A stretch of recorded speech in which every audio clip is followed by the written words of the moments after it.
এখন আছি ঋষিকেশ, তোমরা দেখতে পাচ্ছ। মানে এটা আসলে জাস্ট কি বলবো, ভিডিও আমরা করছি, ঠিক আছে, ছবি তুলছি, সবই ঠিক আছে, নিজের চোখে মানে ফিল দেখার পরে যে একটা অনুভূতি হয়, সেটা এর ওপরে কিছু হতে পারে না। অসাধারণ, মাইন্ড ব্লোয়িং। চলতে যেতে আমাদের এখান থেকে 5 ঘন্টা, মানে এখন বাজে কটা, 9টা। বাঙালি যেখানেই যাও, বাঙালি। এই হচ্ছে সেই বিখ্যাত জায়গা দেবপ্রয়াগ। ওইটা হচ্ছে অলকানন্দা আর এটা হচ্ছে ভাগীরথী। এই দুটোর মিলনস্থল হয়ে গঙ্গা বয়ে গেছে। জায়গায় সিঁড়ি বেয়ে আমরা নিচে নেমে আবার উঠে সব মোটামুটি হাঁপিয়ে গেছে। এখন কথা হচ্ছে এই আমরা কি করে তুঙ্গনাথ যাবো, এটা এখন দেখার বিষয়। এই যে হাঁপিয়ে যাচ্ছে। এই হচ্ছে আমাদের গাড়ি, আর এই হচ্ছে আমাদের আজকের ড্রাইভার भैया विनोद जी। हेलो, एकदम मस्त आदमी। चलो, এই এক এক করে আসছে সব।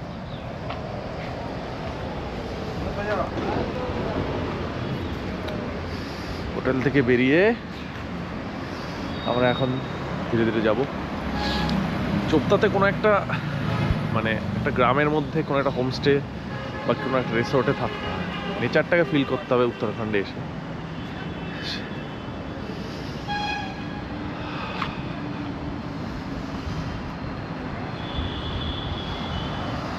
হালকা হালকা হালকা বেশ সুন্দর একটা ওয়েদার, হালকা ঠান্ডা। হরিদ্বারের সকালের ওয়েদার, রোদ ঝলমলে একটা আকাশ। এখন বাজে 8:30 মতন হবে।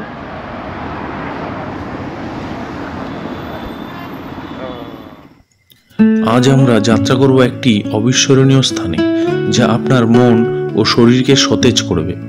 চোপতা, যা উত্তরাখণ্ডের সুষম সৌন্দর্য হিসেবে পরিচিত। এখানে প্রকৃতির অপার সৌন্দর্য, শান্তিপূর্ণ পরিবেশ এবং পাহাড়ি জীবনযাত্রার এক অনন্য অভিজ্ঞতা অপেক্ষা করছে।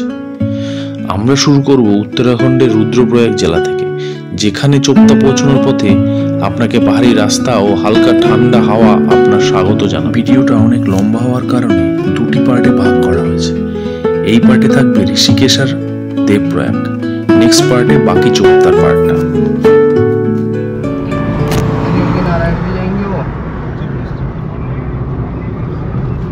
সকালবেলা উঠে আমরা নেচারের মধ্যে দিয়ে আমাদের যাত্রা চলছে। পেছনে বসে আছে আমাদের মুন্ডা স্যার। হ্যাঁ, কি আসছে রাজুদা, বলো।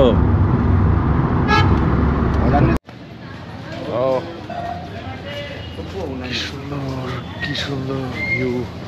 আমরা এখন আছি ঋষিকেশ। তো এখন ব্রেকফাস্ট টাইম। এখনো দোকান এখানে খোলেনি, ম্যাক্সিমামই বন্ধ আছে। তো গঙ্গার ওই পারে একটা ভালো হোটেল আছে, তো দেখা যাক, আমরা ওটাই যাই। এখন দেখতে পাচ্ছ, মানে এটা আসলে জাস্ট কি বলবো, ভিডিও আমরা করছি, ঠিক আছে, ছবি তুলছি, সবই ঠিক আছে, নিজের চোখে মানে ফিল দেখার পরে যে একটা অনুভূতি হয়, সেটা এর ওপরে কিছু হতে পারে না। অসাধারণ, মাইন্ড ব্লোয়িং।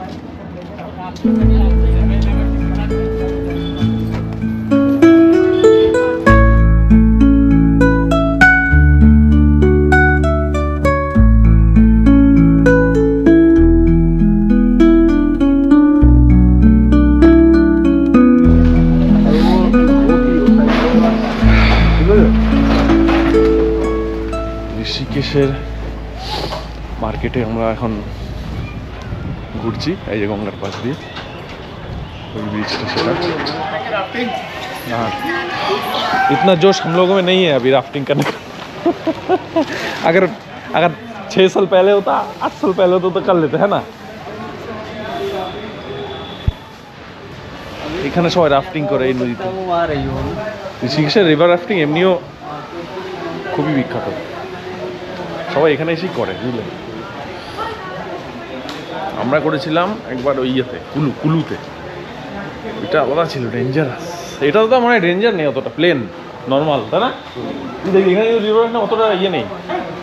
ঋষিকেশের ওই রাফটিংটা বিশাল রাফটিং। কোনটা? ওই যে घूमने के लिए गाइड না গাইড হ্যাঁ, तो हम घुमा लेगा सर, 5-6 मंदिर है। এই তো সেই ব্রিজ। ब्रिज क्या हुआ? ब्रिज राम झूला है, इसका पुराना नाम शिवानंद झूला था। क्या है नाम? शिवानंद झूला। कैसे नेम अच्छा। चेंज हुआ मैं आपको राम झूला। তো চলে নাকি?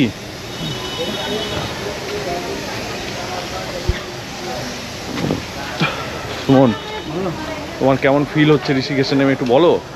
সুন্দর ছিল, সুন্দর পরিবেশ, আর ওয়েদারটা কেমন সুন্দর, ঠান্ডা ঠান্ডা, হালকা একটা ঠান্ডা আছে। হ্যাঁ।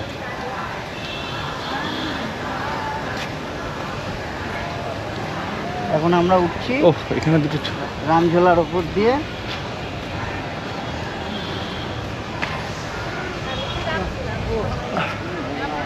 রামঝোলা।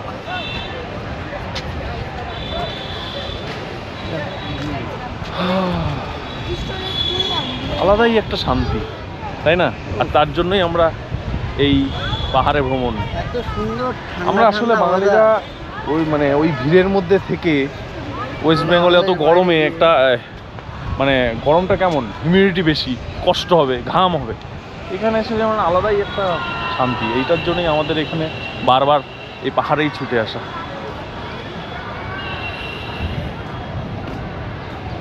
রামঝোলা। হেঁটে হেঁটে পাহাড়ে ঘুরে বেড়ানোটা একটা মানে আলাদাই ফিলিংস। গাড়ি করে তো সব জায়গায় যাওয়া যায়, হেঁটে ঘোরাটা একটা অনুভূতি।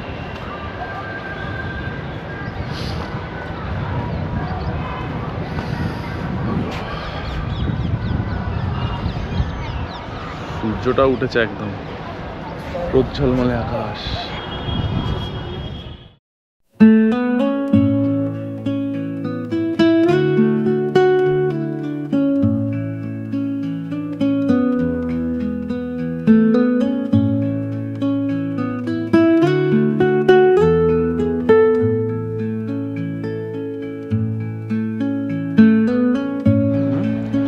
রাস্তা হচ্ছে চোপতা।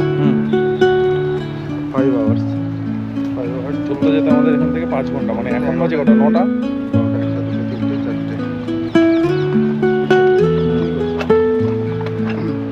আমাদের এখান থেকে টার্গেট নিতে হবে 10টা।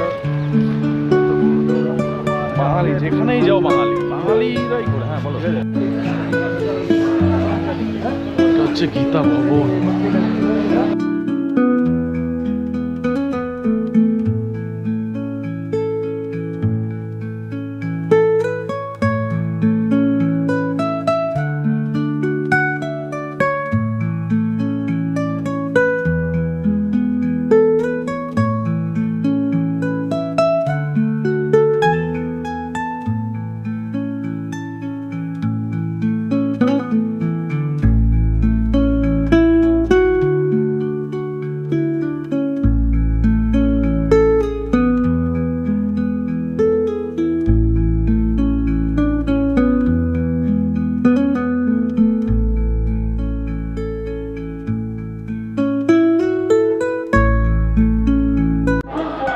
লাল চন্দন গাছ এটা, হ্যাঁ সত্যি দেখেও তাই মনে হচ্ছে। क्या है? छाई में आ जाइए। क्या है ये? रुद्राक्ष। रुद्राक्ष। लाखों गाछ। वाह वाह वाह, रुद्राक्ष। रुद्राक्ष गाछ। सुनेंगे इसका स्टोरी है 5 मिनट का, क्योंकि यहाँ पे हिमालय का 3 चीज़ देखने को मिलता है, तो स्टोरी बता के मैं आपको उसका दर्शन कराऊंगा। 12 साल में एक पेड़ पे एक मुखी रुद्राक्ष एक ही बार लगता है, जिसके दर्शन मात्र से जाने अनजाने में कोई भी गलती पाप कष्ट होता है तो अपने आप खत्म होता है। कहते हैं भगवान शिव ने जब रुद्र अवतार लिया था, उनके तीसरे नेत्र से आंसू टपका, उससे एक मुखी रुद्राक्ष पैदा हुआ। रुद्राक्ष 3 देशों में पाया जाता है, इंडोनेशिया, नेपाल और भारत। इंडोनेशिया, नेपाल में 1 से लेकर 21 मुखी तक होता है और हमारे भारत गढ़वाल में 1 से लेकर 14 तक। ऐसा इसलिए क्योंकि वहाँ खेती होती है और यहाँ पहाड़ी भूमि है, तो अपने आप उत्पन्न होता है। लेकिन रुद्राक्ष आपने देखा होगा, कई लोग वेयर करते हैं, जाप करते हैं। बाबा रामदेव का नाम जानते हैं? करते हैं। उनका रिश्ता है जो रुद्राक्ष को अपने आप में पावरफुल, शक्तिशाली बनाता है। समझ गए? सेकंड आता है स्फटिक। हमारे हिमालय पे लाखों सालों, हजारों सालों से बर्फ पड़ता है। ऊपर का बर्फ तो धूप के सूर्य के कारण पानी बन जाता है, लेकिन जो बर्फ नीचे जम जाता है, जिसपे धूप हवा पानी कुछ नहीं पहुंच पाता, तो हमारी धरती गर्म है। इसमें से अमोनियम नामक गैस निकलती है जो बर्फ को पत्थर के रूप में कन्वर्ट करती है, जिससे बनता है स्फटिक। स्फटिक से गढ़वाल में 2 चीज़ बनता है, एक माला, एक श्रीयंत्र। माला वो लोग वेयर करते हैं जो दिमाग से बहुत गर्म होते हैं, छोटी छोटी बातों में गुस्सा, चिड़चिड़ाहट पर लड़ाई झगड़े के तैयार, जिसका बैक पेन है उसके लिए रामबाण इलाज है। सेकंड है श्रीयंत्र। हम लोग टीवी पे देखते हैं, सोने का लाइए, चांदी का लाइए, धन वर्षा होगा, ऐसा कुछ नहीं है। माँ जो है, माँ की पूजा पत्थर में होती है। सोना चांदी तो एक अमीरी गरीबी का फर्क पैदा करती है। इसका खास प्रयोग है वास्तु दोष खत्म करना। हम लोग लाखों करोड़ों का भूमि लेते हैं, लेकिन भूमि के नीचे मंदिर है, मस्जिद है, डेड बॉडी कोई जानते नहीं है, जिसकी वजह से वास्तु दोष लगता है, जिसे खत्म करने के लिए हम लोग श्रीयंत्र का प्रयोग करते हैं। आखिरी चीज़ है 9 ग्रह। लोग देखते हैं ना, मूंगा पन्ना मालिक पहनते हैं कि कोई सोमवार खराब है, मंगल खराब है, लेकिन यहाँ पे अलग अलग स्टोन्स नहीं मिलते। पूरी 9 ग्रह की माला बनाई जाती है कि कोई भी ग्रह ऊपर नीचे होता है तो उसको बैलेंसिंग पावर देता है। 27 नक्षत्र 12 राशि हमारे जीवन में 24 घंटे रोटेट होती है, जो अपने आप को दर्शाती है कि अच्छा क्या होना है, बुरा क्या होना है, हर स्टोन्स के बारे में बताती है। तो ये सभी चीज़ें हम लोग उत्तराखंड गवर्नमेंट की तरफ से इसका दर्शन करेंगे, उसके बाद हम आगे की यात्रा और प्रस्थान करेंगे। आइए इधर से। चलिए, इसके बाद এই জন্য इसका नाम, इस भवन का नाम दिया है गीता भवन, है ना? गीता से जुड़ा हुआ है।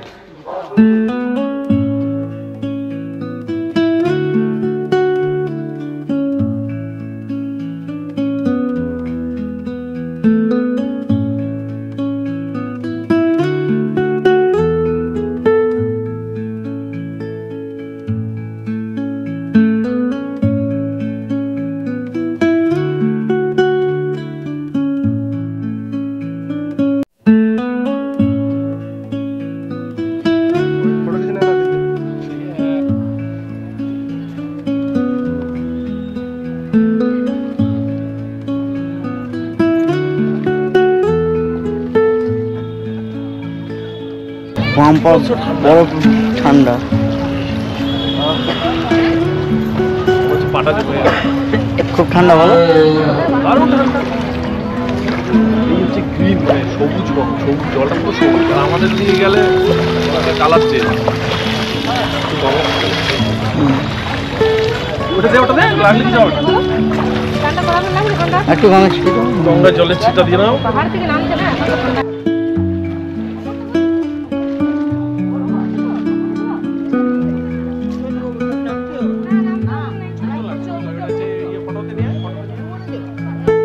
ঋষিকেশ থেকে বেরিয়ে আমরা রওনা দিয়েছি দেবপ্রয়াগের দিকে।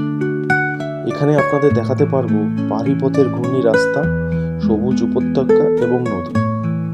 এই দেবপ্রয়াগ কিন্তু ভারতীয়দের কাছে একটা বিশেষ আকর্ষণের কারণ এখানে অলকানন্দা ও ভাগীরথী মিশে গঙ্গায় পরিণত হয়েছে, যেটা দেখে আপনার চোখ জুড়িয়ে যাবে।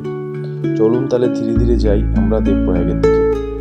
এই স্থানটি হিন্দু ধর্মের বিশ্বাস অনুসারে অত্যন্ত পবিত্র।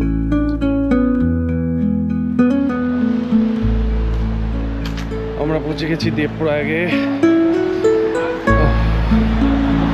দেখা যাক দেবপ্রয়াগের ভিউ। এই হচ্ছে দেবপ্রয়াগ।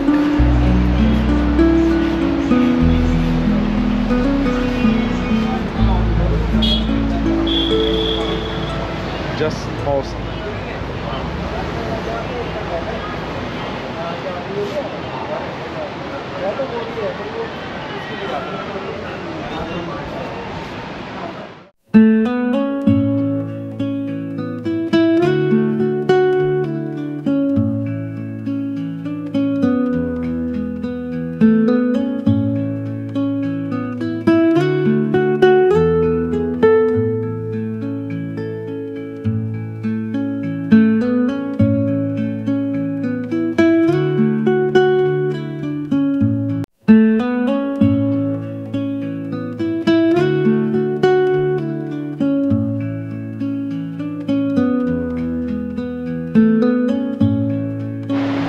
হচ্ছে সেই বিখ্যাত জায়গা দেবপ্রয়াগ, ওইটা হচ্ছে অলকানন্দা আর এটা হচ্ছে ভাগীরথী। এই দুটোর মিলনস্থল হয়ে গঙ্গা বয়ে গেছে। আমরা এখন অসাধারণ একটা দারুণ, জাস্ট ভাষায় তো প্রকাশ করা যায় না, এটা চোখে না দেখলে এটা ফিল করা যাবে না। দারুণ দারুণ।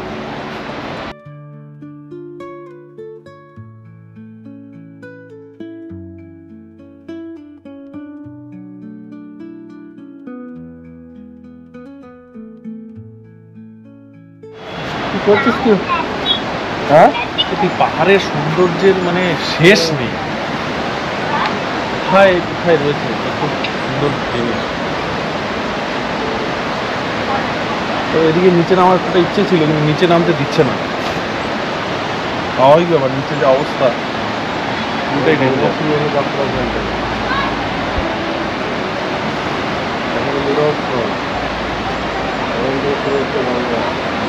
এখানে এসে পুরো মনটা জুড়ে গেল। কি অসাধারণ জায়গা, হ্যাঁ?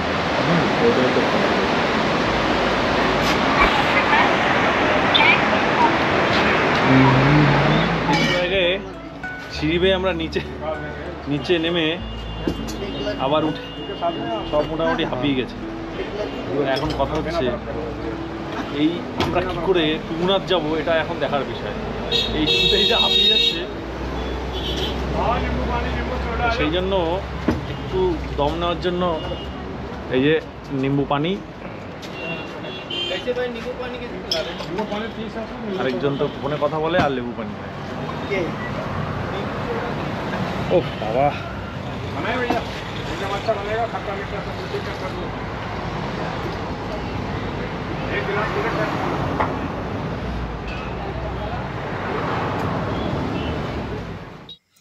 দেবপ্রয়াগ এক মহিমান্বিত স্থান, যেখানে ধর্ম, প্রকৃতি এবং শান্তির এক অসাধারণ সমাহার রয়েছে। এই স্থানে এসে আপনারা শুধু এক তীর্থভ্রমণ করবেন এমনই নয়, বরং প্রকৃতির সান্নিধ্যে ফিরে পাবেন শান্তি ও বিশ্রাম। দেবপ্রয়াগ ভ্রমণ হবে এক স্মরণীয় অভিজ্ঞতা, যা আপনার মন ও হৃদয়কে শান্তি দেবে। তাই আমি আশা করব আপনারা এখানে এসে ঘুরে যাবেন, এবং এখানে থাকার জন্য হোটেল ও আশ্রমের ব্যবস্থা রয়েছে।